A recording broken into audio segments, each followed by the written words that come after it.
Seja bem-vindo ao propósito 150 dias para crescer com os Salmos. O livro de Salmos, ele é um livro de louvores a Deus. No original, no hebraico, o livro de Salmos, ele se chama Louvores. O livro de Salmos no hebraico é chamado Tehillim, e Tehillim significa louvores. Tehillim se escreve Tehillim, Tehillim, e significa justamente louvores. O livro de Salmos é um livro de louvores porque ele é um livro que os salmistas escreveram para louvar a Deus. Mas isso não significa que o livro de Salmos só tem palavras boas. Na nossa visão, ter uma vida boa é ter uma vida sem sofrimento, é ter uma vida em que nós estamos sempre sorridentes, é ter uma vida em que nós estamos sempre alegres. Mas o livro de Salmos, ele nos revela que, na verdade, nós louvamos a Deus, damos glória a Ele em todas as situações, em todas as circunstâncias. Quando você começa a ler os Salmos, você percebe que os salmistas honravam a Deus e louvavam a Deus, mesmo nas situações mais difíceis. Você abre o Salmo 13 e você vê o rei Davi escrevendo por que parece que o Senhor está longe de mim. Até quando o Senhor não vai me escutar? Até quando o Senhor eu clamarei e tu não me ouvirás? Para sempre? Então nós vemos um rei escrevendo o Salmo 13, falando que ele se sente como se estivesse sozinho, que Deus não está com ele, que Deus não está ouvindo ele, mas ele termina o salmo dizendo: mas eu sei que eu ainda cantarei louvores ao Senhor e ainda vou viver a sua salvação. Então, o Salmo de número 13 fala que Davi estava se sentindo solitário, mas ele termina louvando ao Senhor, dizendo que ele tem certeza que ele receberá a salvação do Senhor. E quando nós meditamos no Salmo 13, nós aprendemos que podemos nos sentir sozinhos. Pode parecer que Deus está muito longe. Você pode sentir que a sua oração não está chegando até o céu em razão de uma barreira, de um bloqueio, mas saiba, quando você lê o Salmo 13, que o Senhor está trazendo solução, Ele ainda vai te ajudar. Você lê o Salmo 42 e o Salmo 42 foi escrito pelos filhos de Corá. E lá eles falam assim: por que está abatida, ó minha alma? Então, o Salmo 42 ele começa dizendo assim: assim como a corça suspira pelas águas, assim a minha alma suspira por Deus. Então ele está dizendo a corça, que pode ser também o animal, o veado, que é um animal que ele corre muito no meio das florestas, ele sente o cheiro das águas. Nós dizemos que a água ela não tem cheiro, mas esse animal, a corça, o veado, ele consegue sentir onde existem águas. E ele corre quando ele está com muita sede, anelando encontrar as águas. E os filhos de Corá escreveram o Salmo 42 que fala assim: assim como a corça suspira pelas águas, assim a minha alma suspira por ti, Senhor. Ele está dizendo que ele estava passando por uma situação de sede. Sede é uma forma de dizer, estava passando por dificuldades, angústia, abatimento. Ele estava anelando pela presença de Deus. E lá no Salmo 42, ele começa dizendo isso: assim como a corça suspira pelas águas, assim a minha alma suspira por ti. Lá no versículo 5 ele fala: por que está abatida, ó minha alma? Espera, espera em Deus, pois eu ainda o louvarei. Então esse Salmo 42, ele começa falando, fazendo uma comparação com a corça que está com sede, que está precisando de águas, que ele também está precisando da presença de Deus, e ele fala, pergunta para ele mesmo: por que está abatida, ó minha alma? Espera em Deus, pois eu ainda o louvarei. E ele fala que ele está abatido, mas ele fala para ele mesmo: espera, tenha paciência, espere em Deus. Eu ainda tenho certeza que eu o louvarei. Então você vê no Salmo 13 que Davi estava se sentindo solitário, mas ele orou a Deus e ele terminou dizendo: eu sei que eu ainda cantarei louvores ao Senhor. Aí você vê os filhos de Corá escrevendo o Salmo 42 e dizendo: estamos com sede, assim como a corça suspira pelas águas. Então nós precisamos da presença de Deus. Vamos esperar, porque eu sei que no meio desse abatimento eu ainda louvarei a Deus. Então, louvar a Deus não é só cantar, estar sempre alegre, mas louvar a Deus envolve você estar muitas vezes com a sensação de que você está sozinho ou com o abatimento por alguma situação, alguma circunstância da vida, alguma dificuldade, e ainda assim ter a confiança em Deus. Você louva a Deus dessa forma. O Salmo 44 fala que Deus colocou o povo de Israel em provas, em dificuldades, mas que o Senhor castigou o povo para que eles recebessem, para que eles se arrependessem e conseguissem se voltar a Deus. Então, o Salmo 44, por exemplo, fala: foi bom receber o castigo, porque para que nós pudéssemos consertar os nossos caminhos, os nossos erros e alinhar a nossa vida a Deus novamente. Então, o louvor a Deus, ele é além de você agradecer a Deus quando você recebe uma graça dele. Envolve você conseguir ter a confiança em Deus, mesmo quando parece que você está sozinho. Mesmo quando parece que Deus não ouviu mais a sua oração. Mesmo quando parece que você está sem ajuda nenhuma, mas você tem confiança nele. Envolve você estar aí abatida de repente por alguma situação, mas ter a confiança, Deus ainda vai me responder.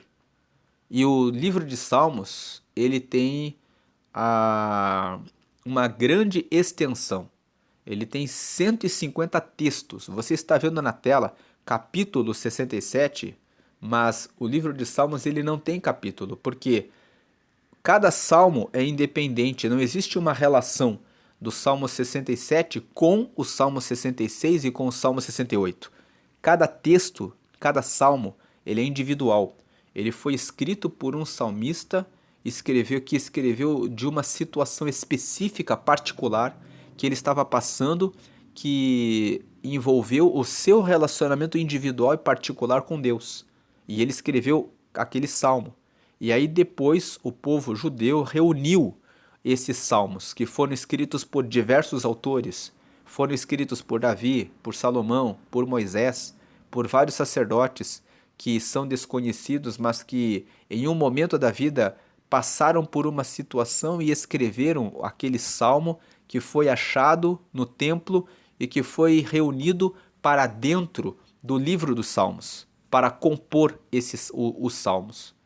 Então, o livro de Salmos ele é uma coletânea, uma reunião de vários textos que são orações, lamentações, que são queixas, reclamações, confissões de pecado e pedidos de misericórdia, confissões de angústia que os salmistas escreveram. Existem salmos de contemplação que falam, que olham para a natureza e falam como Deus é bom.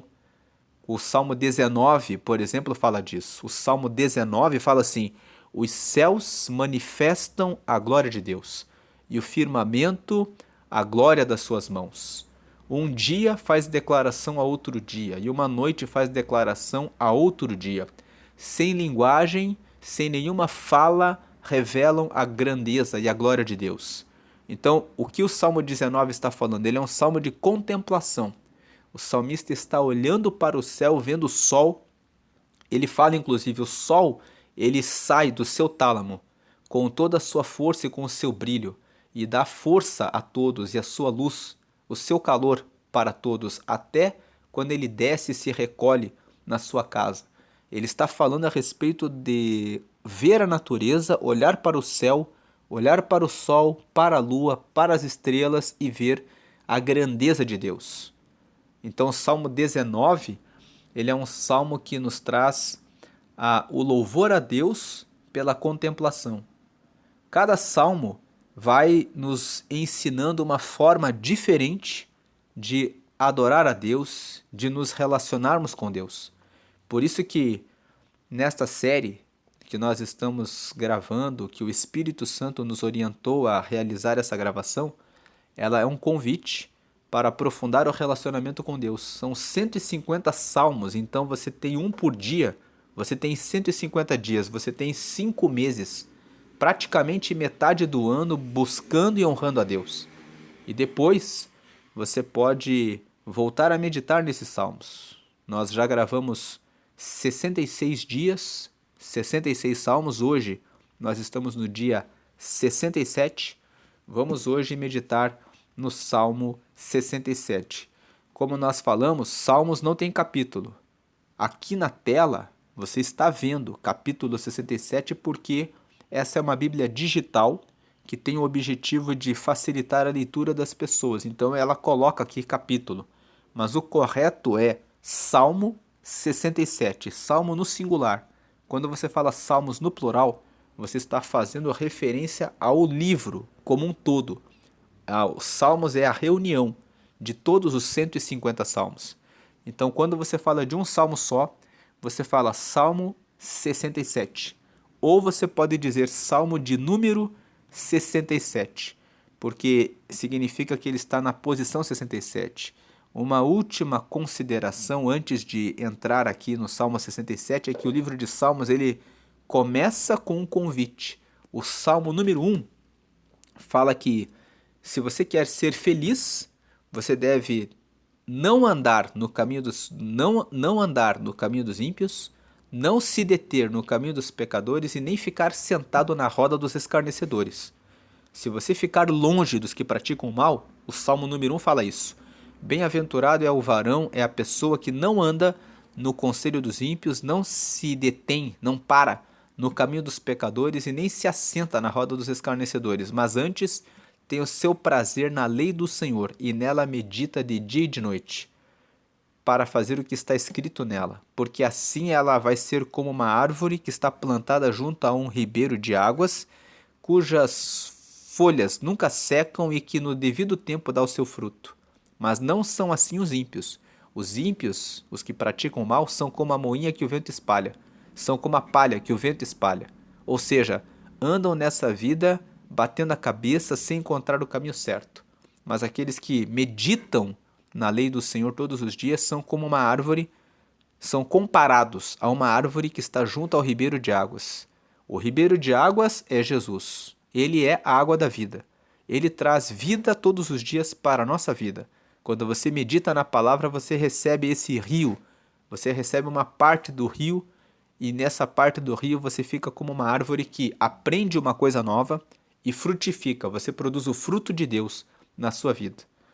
Por isso, aqueles que meditam na lei do Senhor de dia e de noite recebem essa graça, esse fruto de Deus. E as suas folhas não secam, significa a sua confiança, a sua fé, a sua alegria, a sua paciência, o seu amor, a sua bondade.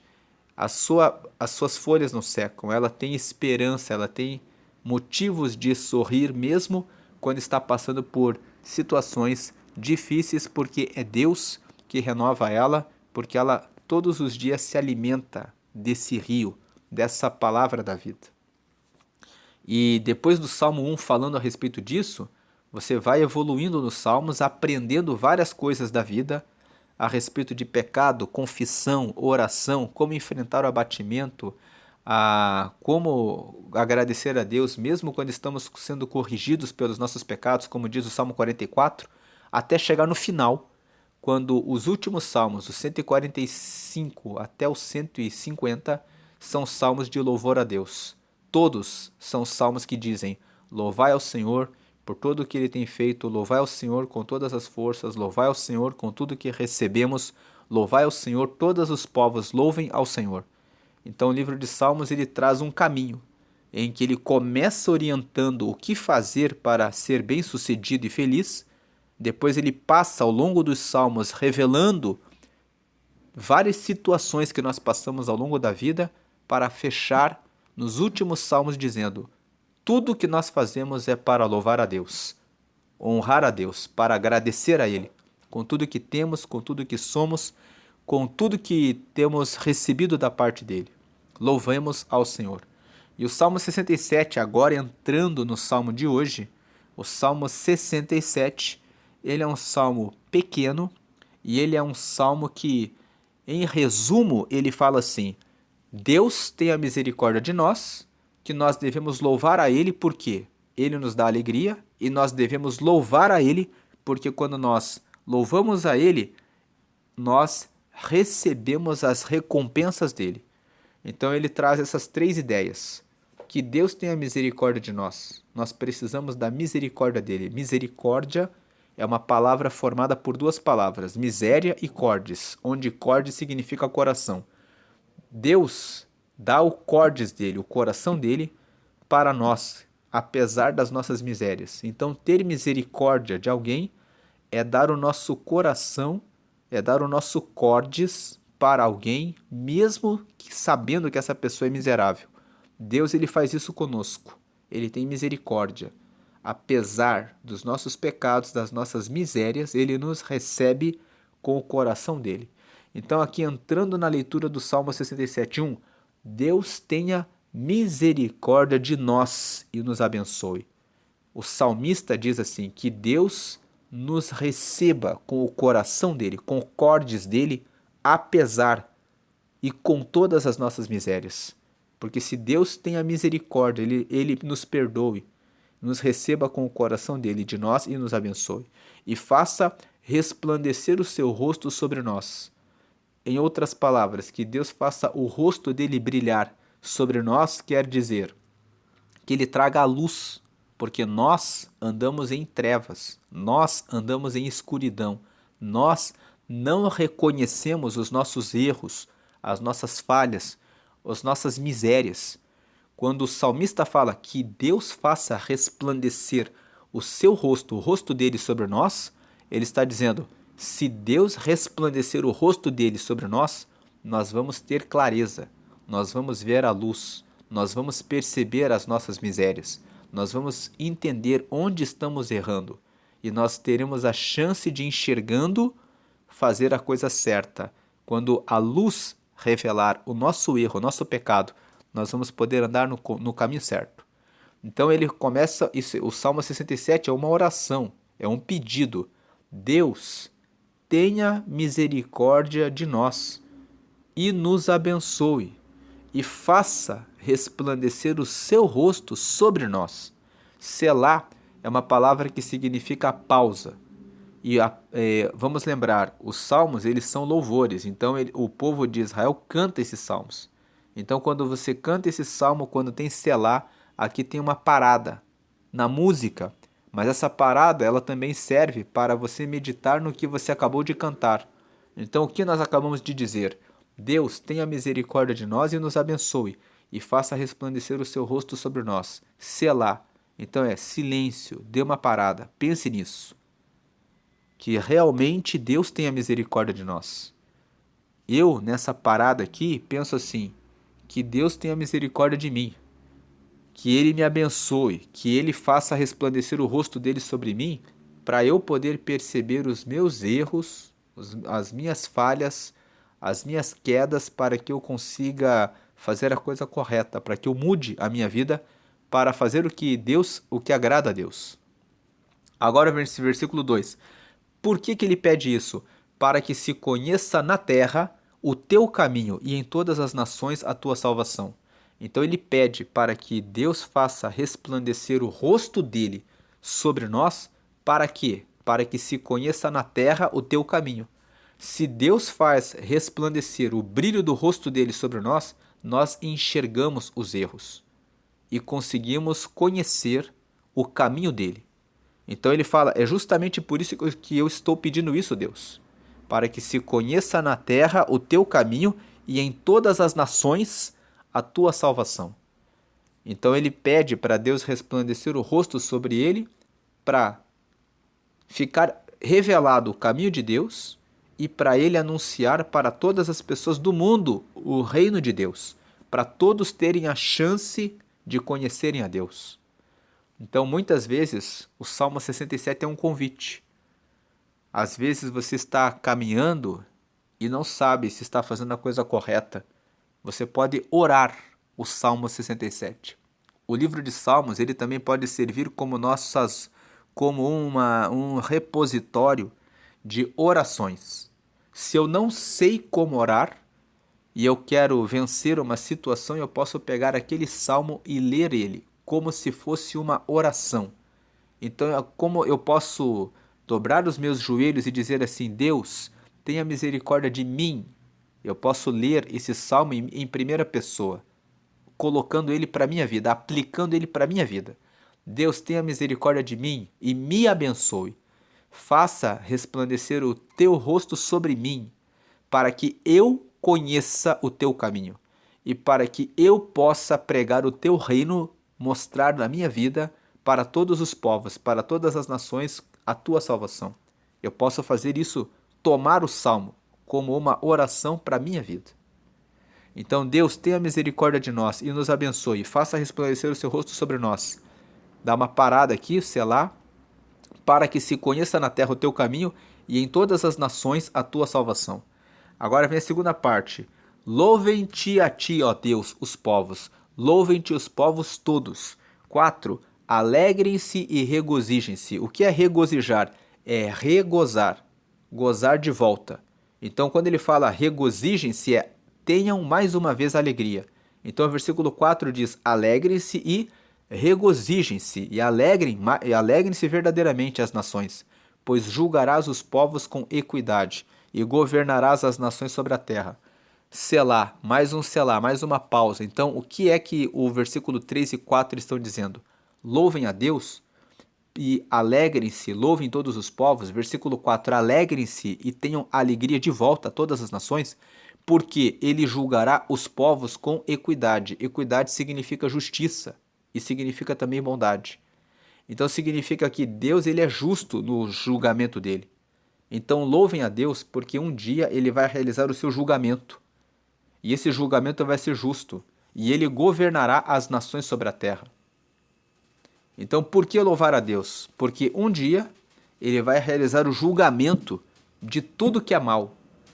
E esse versículo 3 e 4 nos traz uma reflexão. Como eu tenho vivido? Porque o salmista, ele está dizendo, louve a Deus porque um dia ele vai realizar o julgamento com justiça. Mas isso também é um chamado à nossa atenção. Ele está louvando a Deus porque ele faz a coisa correta, esse salmista. Então ele está dizendo, um dia todos os que fizeram mal vão receber o seu castigo. Mas eu também tenho que atentar, prestar atenção, que se eu pratico mal, eu também serei julgado. E a justiça virá sobre a minha cabeça também. E se eu vivo fazendo coisas erradas, eu não vou ficar alegre e dizer assim, louvem a Deus, alegrem-se porque um dia ele governará e fará justiça. E julgará com equidade. Porque se eu tenho o interesse de continuar fazendo coisas erradas e andando no caminho errado, eu não vou louvar a Deus. E quando eu penso nisso, dessa forma, eu entendo qual o motivo pelo qual as pessoas que vivem no mundo praticando a maldade não querem andar com os que seguem a Deus. Porque elas sabem que no dia em que o Senhor vier e fizer o julgamento, eles serão condenados. E aqui o versículo 3 e 4 nos traz essa pergunta. Para você, você pode dizer isso? Lendo aqui o versículo 3, louvem-te a ti, ó Deus, os povos. Louvem-te os povos todos. 4, alegrem-se e regozijem-se. Tenham um gozo as nações, porque o Senhor julgará os povos com equidade e governará as nações sobre a terra. Quando chegar esse dia do julgamento de Deus, para você, vai ser motivo de louvar a Deus, dizer que bom que Deus está aqui para realizar a justiça e recompensar os justos? Ou para você será um dia de escuridão? Você vai dizer assim, meu Deus, agora ele veio para fazer o julgamento. O que vai ser o dia do julgamento de Deus para a sua vida? O salmista, ele está com Deus. Então ele pede: Deus tenha misericórdia de nós e nos abençoe. Talvez hoje, na sua condição de vida, para você seria um dia terrível, o dia do julgamento de Deus. Mas tome a primeira parte do Salmo 67. Você está com a chance ainda de dizer: Deus, tenha misericórdia de mim. Apesar das minhas misérias, me recebe com seu coração e me perdoa. Você ainda tem chance de ler o versículo 1 e 2. Tenha misericórdia de mim e me abençoe. Me abençoe, me dando convencimento dos meus erros, dos meus pecados, para eu me arrepender. Me abençoe com o teu Espírito Santo, para eu poder te seguir. Me abençoe, me fazendo resplandecer o teu rosto sobre mim. Ou seja, me dando clareza, me mostrando a luz do que é correto e mostrando as manchas, os meus erros, para que eu me conserte, para que se conheça na terra o teu caminho e todas as nações a tua salvação. Então aqui é a segunda parte. A última parte: louvem-te a ti, ó Deus, os povos, louvem-te os povos todos, versículo 5. Você vê que o livro de Salmos, ele é um livro de louvores, né? Se você ler, prestar atenção no versículo 3 e no versículo 5, você vê que existe uma repetição, que é uma característica de músicas. Quando você está cantando uma música, você tem aquele trecho que é o coro, que sempre se repete na música. E aqui o 3 e o 5 são o coro do Salmo 67. Veja: louvem-te a ti, ó Deus, os povos, louvem-te os povos todos. Versículo 5: louvem-te a ti, ó Deus, os povos, louvem-te os povos todos. Então aqui é uma canção. Deus tenha misericórdia de nós e nos abençoe. E aí o versículo 3 e 5: louvem-te a ti, ó Deus, os povos, louvem-te os povos todos. Só que no versículo 3, ele vem seguido do 4. Então o 3, quando ele fala assim: louvem-te a ti, ó Deus, os povos, louvem-te os povos todos, o 4 vem para dizer: louvem a Deus, porque ele vai julgar toda a terra com justiça. O 5, ele vem com o 6 na sequência para dizer: louvem a Deus, porque então, versículo 6, a terra dará o seu fruto, e Deus, o nosso Deus, nos abençoará. Então o 3 fala: louvem a Deus, porque o versículo 4, ele um dia vai realizar o julgamento de todos os que fazem a maldade nessa terra. Ainda vai haver justiça. E o 5, ele traz outra ideia. Ele repete: louvem a Deus, porque daí nós vamos receber o fruto de Deus.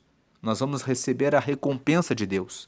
Versículo 7, Deus nos abençoará e todas as extremidades da terra o temerão. Então louvem a Deus, porque daí ele nos abençoará, ele nos dará o seu fruto, versículo 6, e ele nos abençoará, e todas as extremidades da terra, o norte, o sul, o leste, o oeste, todos os povos, todas as extremidades da terra o temerão, ou seja, o respeitarão, o louvarão.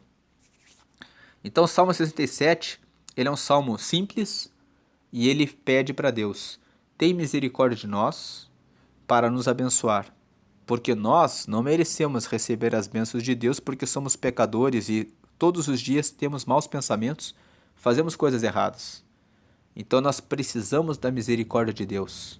Nós precisamos que Deus nos receba com o coração dele, porque nós somos miseráveis, estamos carregados de misérias.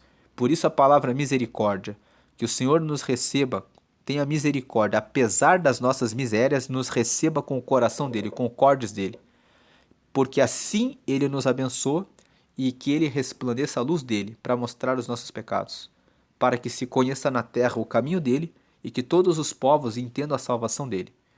Que nós louvemos ao Senhor, porque um dia ele vai julgar toda a terra, e que nós louvemos ao Senhor, porque quando louvamos a ele, recebemos os frutos dele e ele nos abençoa, e todos os povos veem a bênção dele sobre nós e louvam, temem e honram ao nome de Deus.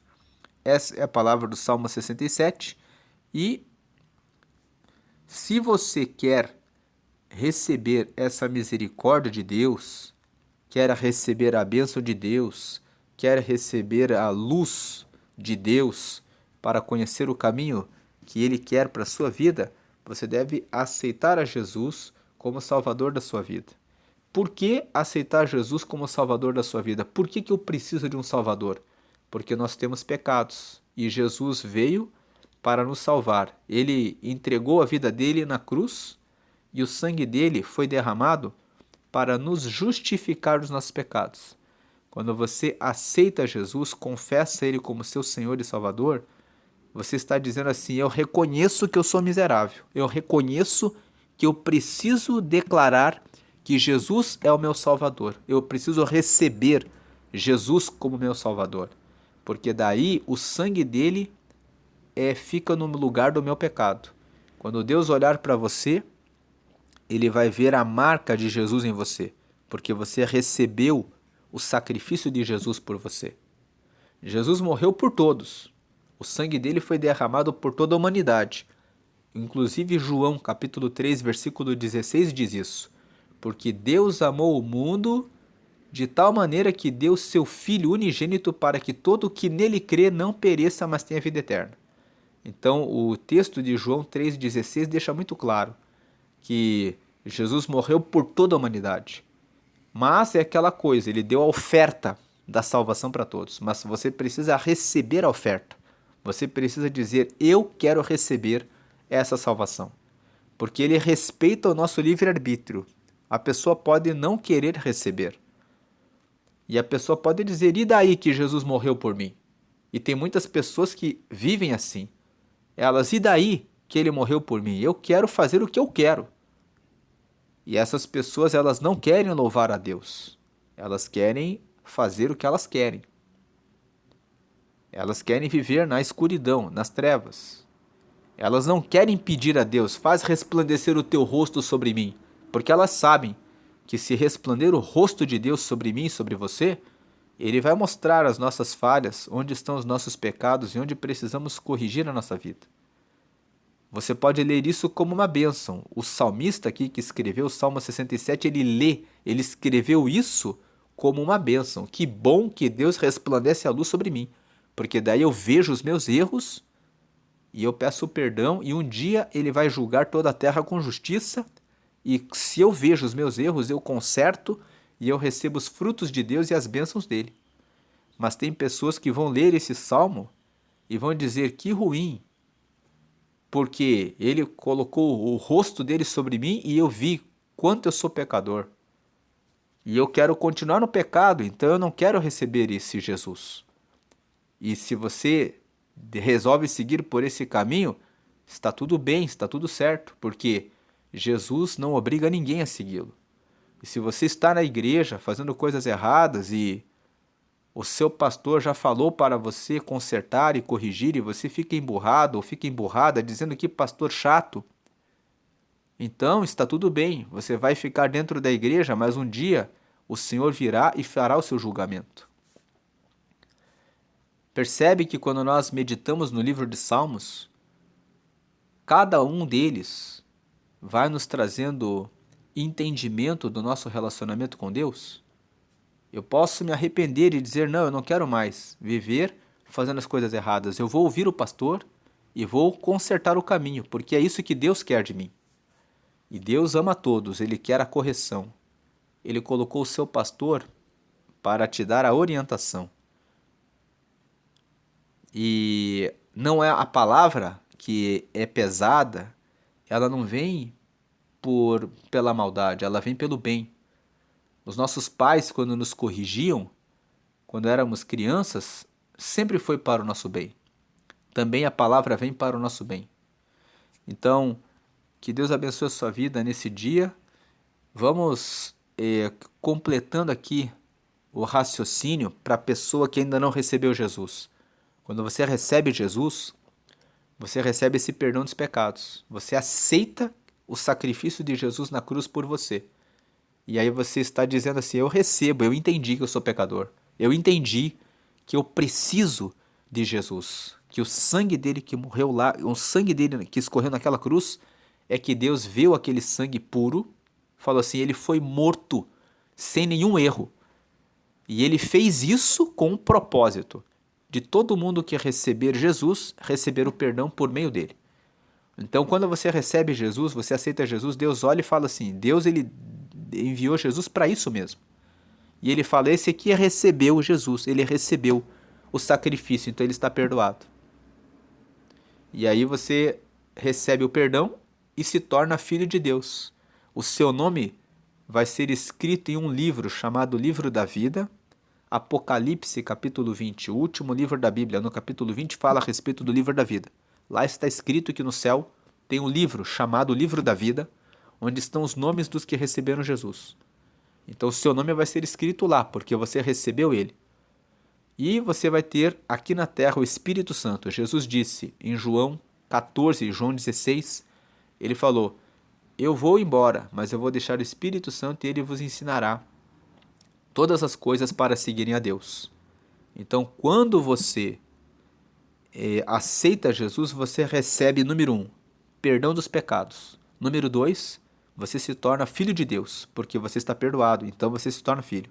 Número 3, o teu nome é escrito no livro da vida, lá no céu. Se você morrer, o teu nome está lá. Você nasceu para o céu. No seu registro está lá. E número 4, enquanto você estiver aqui na terra, você vai ter o Espírito Santo que vai te ajudar a entender o caminho de Deus e vai receber a revelação do que é certo e errado para você andar sempre no caminho certo. A força para fazer o que é certo. Quem está viciado em alguma coisa vai ter força para vencer o vício, vai ter graça para conseguir caminhar com Deus. Então, se você quer isso, faça essa oração comigo para receber Jesus. Diga assim: Senhor Jesus, eu te recebo como meu único Senhor e Salvador. Escreve meu nome no livro da vida e me dá o teu Espírito Santo para me guiar até chegar no céu. Amém. Com essa oração, você recebeu Jesus como Senhor da sua vida. Então, leia a palavra de Deus para saber qual a vontade dele. Você recebeu ele como seu Salvador. Você teve os seus pecados perdoados.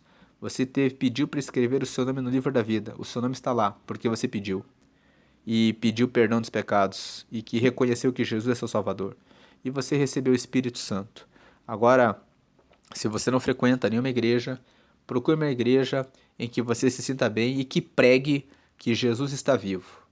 Não vá em igrejas que pregam que você deve buscar algum santo, alguma imagem, porque nós estamos aqui nessa jornada e quando nós lermos o Salmo 115, você vai ler lá que as imagens de escultura têm olhos, mas não veem, têm boca, mas não falam, nariz, mas não cheiram, ouvidos que não ouvem, mãos que nada fazem e pés, mas não andam. O Senhor está vivo, ele morreu e ressuscitou e hoje ele está à direita de Deus. Ele recebe as orações dos santos. Quem são os santos? A palavra santo significa separado. Aqueles que se separam para viver a vida para Deus. Então, agora que você recebeu Jesus, você é um santo. Você se separou para seguir a Ele. Então, Deus está com você. Você é um santo. Jesus ouve e recebe as suas orações. E isso basta. Ele atenderá e ouvirá suas orações. Você não precisa de nenhuma imagem e não precisa fazer oração para nenhum santo. Os santos estão com Deus. Jesus é o santo que Deus deixou para nós pedirmos tudo para Ele. E Ele responde a todos. Não existe lotação diante dele. Ele tem poder de ouvir as orações de todos ao mesmo tempo. Não existe fila. Alguns dizem: mas será que ele está ocupado? Vou pedir para outro santo. Vou pedir para Pedro, vou pedir para João. Você não precisa de Pedro, você não precisa de João. Pedro e João disseram que nós devemos seguir a Jesus. Se você abrir a Bíblia e ler Atos capítulo 3, você verá que eles curaram um coxo, Pedro e João, e eles disseram: em nome de Jesus, levante e ande. Eles deixaram exemplo para nós. Eles clamaram a Jesus.